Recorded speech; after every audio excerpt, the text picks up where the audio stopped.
નમસ્તે મિત્રો. આજે સવારે 6 વાગે હું એકલા અમદાવાદથી નીકળ્યો 2-3 કલાકની યાદગાર યાત્રા માટે. રસ્તામાં લીલા ખેતરો, ગામડી રસ્તાઓ અને અચાનક વરસાદનો આનંદ માણ્યો.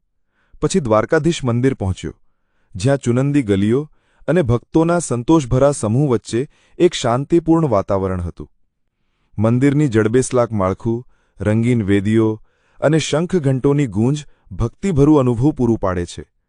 મેં દર્શન મંડપમાં પ્રવેશ કર્યો, જ્યાં ઊંચું ધ્વજ લહેરાતું હોય છે, અને ફૂલ, રુદ્રાક્ષ, મીઠાઈ અને આરતી સાથે જય શ્રી કૃષ્ણના આહલાદક નાદ વચ્ચે હજારો ભક્તો ઉમટેલા હતા. મંદિરની આસપાસ સોનાના સ્મારકો, ફોટો સ્ટેન્ડ અને ગરમાગરમ ફાફડા જલેબી સ્ટોલ્સ છે, જે સ્વાદ અને ભક્તિને જબરદસ્ત ફ્યુઝન આપે છે. આ મંદિર લગભગ 2200 વર્ષ જૂનું છે અને વર્તમાન માળખું 15મી-16મી સદીનું છે.